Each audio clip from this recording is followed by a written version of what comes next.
ခေါ်တယ်တော်တော်လေးပါနော်မင်္ဂလာပါလို့ကိုဆက်တာပါဒီနိုင်တော့ဘောကြ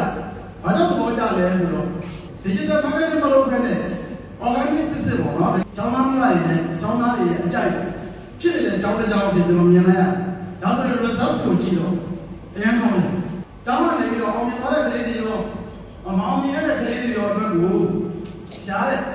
motivate ဖြစ်အောင်ဟောပြောလေးတွေလုပ်ပေးနေတယ်ဆိုတော့အဲ့ဒါလည်းထပ်ပြီးတော့လေးစားရဲစမကြီးတို့ဘာလို့ကြည့်ပါလဲမြင်နေတော့ကိုကျောင်းကနေထွက်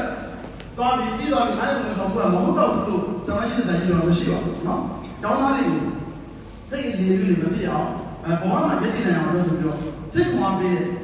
လူငယ်နဲ့ဘောလုံးတူတာမှုဆိုတဲ့ဟောပြောဝေးလေးတို့ယူနေတာခဏခဏလုပ်တယ်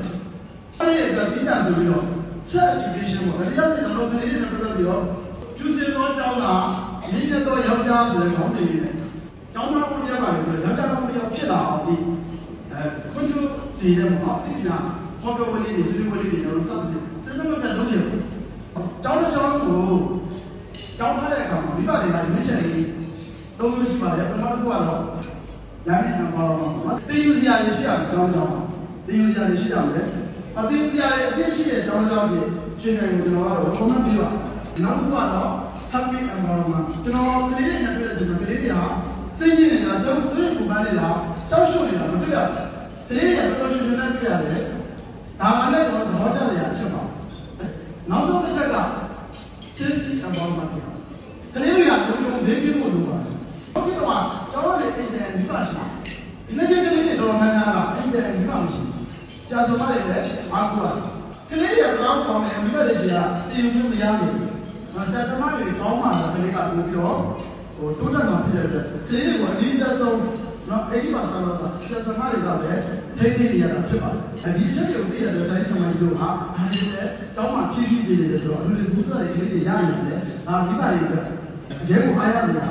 ဖြစ်ပါလိမ့်မယ်နော်။ဘယ်နဲ့ဆိုင်ဆိုင်ရောရေးတာဖြစ်တယ်။ကျွန်တော်မျက်နှာကောင်းလို့ရှိရင်သိမိတ်ဆွေကိုပြောပါတဲ့။ကျွန်တော်မျက်နှာမကောင်းဘူးဆိုရင်ကျွန်တော်ကိုပြောပါတယ်ဟုတ်နော်။အเจ้าမှာရှိတဲ့အားနည်းလေးတွေရှိရင်တော့ကျောင်းမှာဆက်စမကြီးတွေကိုကိုယ်ဆိုပြီးပါလေကတိုင်ပင်ဆွေးနွေးဖို့လိုအပ်ပြီးတော့ကျောင်းရဲ့အားသာချက်တွေဆိုတော့ကိုယ့်ရဲ့မိတ်ဆွေအမျိုးတွေကိုပြောချင်အားဖြင့်စိတ်ကရွှေဉာဏ်ရဲ့ဂုဏ်သတင်းမှာအပန်းကိုကျွန်တော်ကဝိတက်နေတယ်ပေါ့နော်။နောက်လာနှစ်တွေမှာလည်းများစွာတောင်းသားကျောင်းတွေဟာရွှေဉာဏ်ရဲ့ရွေးထွေးတဲ့ပညာရေးအကြောင်းပါမြင့်မားတဲ့ပညာရေးသင်တဲ့သစ္စာမှန်တဲ့ဒီအချက်လေးပေးရတဲ့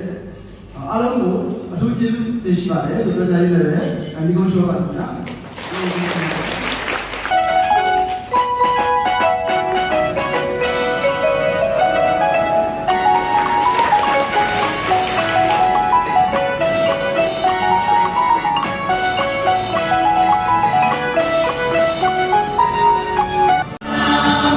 Amen.